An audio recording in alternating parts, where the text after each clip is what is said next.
about time to bring you up to speed what's happening globally and in Nigeria. I'm Lois Turaki, and here are the news stories. Pakistan prepares for 2025 foreign policy challenges with Trump.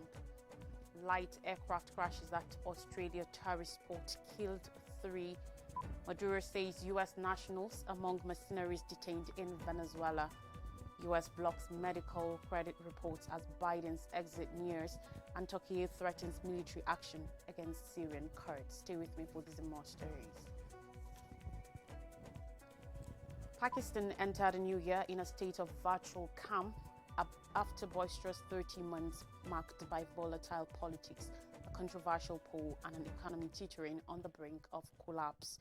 As domestic politics stabilizes and economy hopes for a turnaround in South Asia's second most populous nation, foreign policy and security challenges are likely to appear as the country's most pressing concerns this year. Analysts predict a rough 2025 for Pakistan as it manages relations with its immediate neighbors, allies, and adversaries across the world, as well as with the United States, where Donald Trump is set to return to power later this month. Most of Pakistan's foreign policy and security challenges arise due to its neighborhood, majorly Afghanistan to its west and Akrival, India to the east. Violence by armed groups and rebels increased across Pakistan after the Afghan Taliban seized Kabul in 2021. In 2024, armed attacks claimed the lives of closely 700 law enforcement personnel, making it one of the deadliest years in a country of 240 million people. The attacks were primarily carried out by the Pakistan Taliban, Tehreek-e-Taliban Pakistan (TTP), an armed group that considers the Afghan Taliban its ideological twin. Separate rebel attacks aimed sites linked to the China-Pakistan Economic Corridor (CPEC), a $62 billion mega project that has brought Islamabad and Beijing closer than ever as political and economic allies. Christopher Clary, a non-resident fellow at Stimson Center, a U.S.-based nonprofit, and an associate professor of political science at the University at Albany, says Pakistan faces its most severe national security challenge in at least a decade and possibly since the 1990s. At a popular tourist destination in Australia, a light aircraft has crashed during takeoff, killing 3 people and wounding 3 others. The privately owned Cessna 208 Caravan plane crashed into the area after taking off from Rottnest Island, about 30 kilometers, 18.6 miles west of Perth, at almost 4 p.m. local time, authorities said on Wednesday.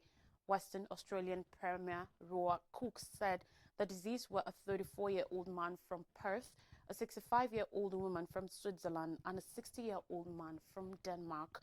My thoughts go out to the families and friends of the victims. This is no doubt very difficult for everyone involved, Cook said. He said the crash had happened in the presence of a great number of tourists, including families with children. A 63-year-old Swiss man and a 58-year-old Danish woman and an Australian couple in their 60s were rescued from the crash site. The Australian Transport Safety Bureau, ATSB, said it was probing the cause of the crash. The ATSB will deploy a team of transport safety investigators from its Perth, Brisbane, and Canberra offices specializing in human performance and aircraft operations and performance and maintenance. Rottnest Island, also known by the indigenous name Wat Genmoop, is one of West Australia's most popular tourist destinations, attracting more than 800,000 visitors in 2023, according to Tourism Council WA. The protected nature reserve is known for its white sand beaches and unique flora and fauna, including the coca, a mainly nocturnal marsupial about the size of a cat. Now, Nicolas Maduro, Venezuelan president, has announced the arrest of a group of foreign mercenaries, including Colombian and United States citizens, who he said were plotting to stop his inauguration later this week. On Tuesday, Maduro said the group was planning terrorist acts ahead of the inauguration ceremony on Friday, describing them as 2 Colombian hitmen, 3 mercenaries from the war in Ukraine, and 2 U.S. citizens. He said the detained Americans were very high level, but he did not provide further details or evidence of the arrests. Just today, we've captured 7 foreign mercenaries, including 2 important mercenaries from the United States, he said in a statement before declaring a mass deployment of police and military across the country. Maduro, who is set to take office for a 3rd term on Friday following last July's contested poll, said the group was captured in unspecified parts of Venezuela. In remarks delivered from the Miraflores presidential palace, he also said that security forces had captured a total of 125 foreign mercenaries from 25 different countries. He said they had entered the South American nation to practice terrorism against the Venezuelan people. Neither the U.S. Department of State nor Colombia's Foreign Ministry Affairs immediately respond to requests for comment. Maduro, who first came to power in 2013, has over the years made frequent claims, wild claims of U.S.-led plots to depose him. In late 2023, Venezuela's government released dozens of prisoners, including 10 Americans, after months of negotiations between Caracas and Washington, while the U.S. released a close ally of Maduro, Colombian businessman Alex Saab.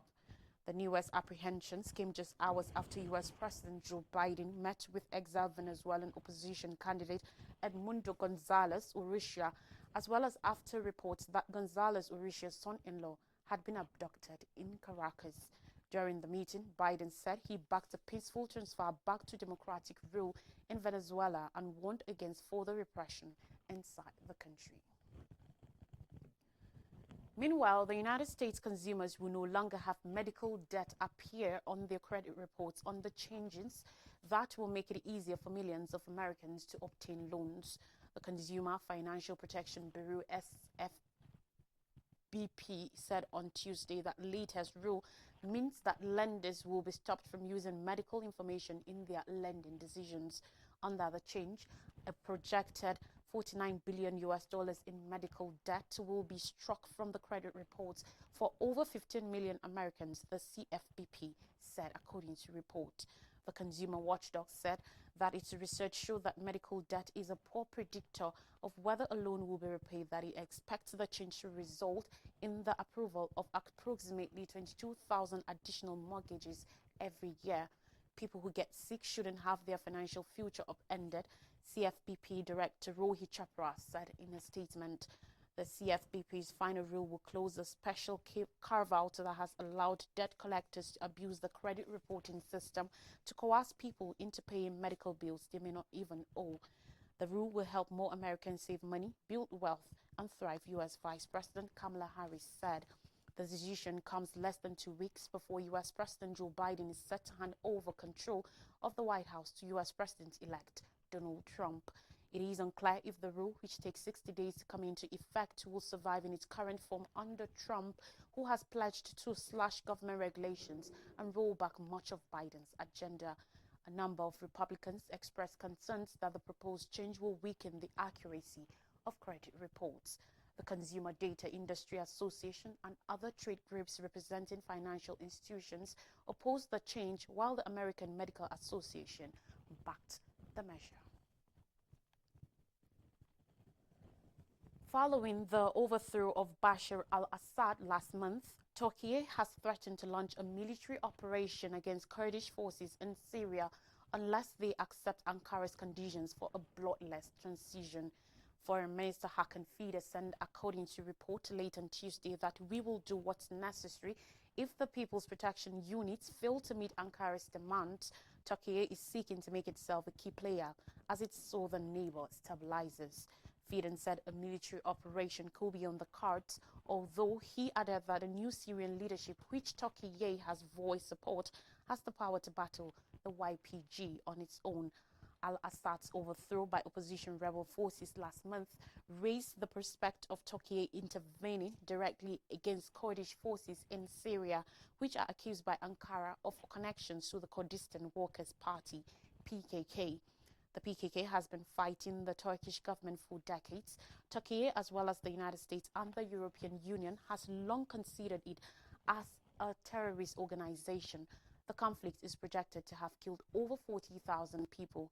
The presence of YPG in Syria remains key to Turkey's security strategy, as it considers the two groups organically connected and adhering to the same ethno-nationalist separatism. Turkish-backed factions in northern Syria resumed their armed conflict with Kurdish forces at the same time that the rebels launched their November 27th offensive that ousted al-Assad just 11 days later. On more stories now, ex-Cambodian member of parliament shot dead in Bangkok assassination. A former member of Cambodia's National Assembly with the now exiled opposition Cambodian National Rescue Party CNRP, Lim Kim Ya, has been shot in Thailand's capital Bangkok in an attack labeled an assassination by former colleagues.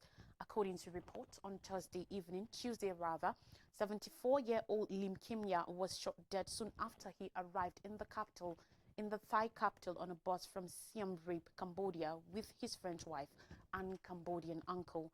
The CNRP confirmed the death in a statement, saying it was shocked and deeply saddened by the news of the brutal and inhumane shooting of Kim Lim Yan, who had served as the CNRP's Member of Parliament for Kampong Thom province. The ex-opposition Member of Parliament, a dual Cambodian and French national, had reportedly continued to live in Cambodia even as many other former opposition politicians fled, seeking political exile elsewhere in the face of threats from the governing Cambodia's People's Party (CPP) under then Prime Minister Hun Sen. The once widely popular CNRP was dissolved in Cambodia and all its political activities barred by Cambodia's Supreme Court in 2017. The party still exists as an organization in Cambodia's diaspora communities in Australia, the United States, and elsewhere. Thailand's Metropolitan Police Bureau is searching for a gunman who fled the scene on a motorbike, reports said. Human rights groups have called on authorities in Thailand to conduct a swift and thorough probe. Ellen Pearson, Human Rights Watch's Asia director, said the cold-blooded killing sent a message to Cambodian political activists that no one is safe even if they have left Cambodia. Phil Robertson, director of the Asian Human Rights and Labour Advocates, said the killing had all the hallmarks of a political assassination. In August 2023, Hun Sen's son, Hun Manet, became the country's new leader by replacing his father as prime minister. On Israel-Gaza conflicts, women, children die as Israel hits Gaza's safe zone. Several women and young children have been reportedly killed in Israel's newest raids on Gaza, with closely 50 people killed and dozens others injured in a single day as the overall death toll in the war-ravaged Palestinian territory pushes toward 46,000. Medical sources said, according to reports, that at least 49 Palestinians had been killed by Israeli attacks since the early hours of Tuesday morning. The dead included at least 5 children killed by Israeli strikes on tent sheltering displaced people in Al-Mawasi, a desolate coastal area in southern Gaza designated a humanitarian safe zone by the Israeli military. Despite hundreds of thousands of displaced Palestinian civilians crowded into makeshift tent camps in Al-Mawasi, Israel's military has continually attacked the site, claiming without providing evidence that it is aiming Hamas. Late on Tuesday, Gaza's Ministry of Health said that Israeli forces had carried out 3 massacres of Palestinian families in the past 24 hours, in which 31 people were killed and 57 others were injured.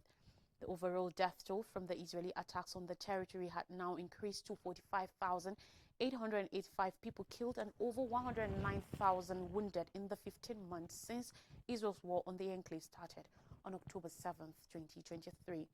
Director of the Children's Ward at Nasser Hospital in Khan Younis, Ahmed Al-Farah, said, according to report, that 5 children were killed in the same tent as they sheltered together in Al-Mawasi.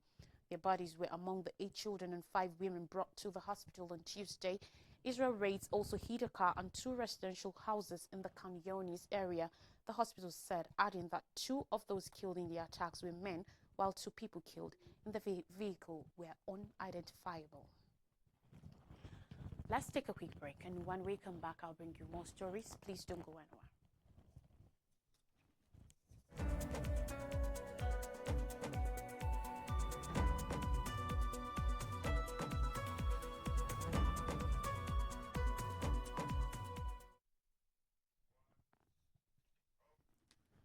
You're welcome back and thanks for staying with us. We continue the story with stories from Nigeria and we begin with Tinubu urges African unity as Obasanjo Zuma attend Mahama's inauguration. President Bola Ahmed Tinubu has appealed to African leaders to prioritize unity and dialogue as the foundation for the continent's progress. On Tuesday in Accra, Ghana, he spoke during the inauguration of President John Mahama.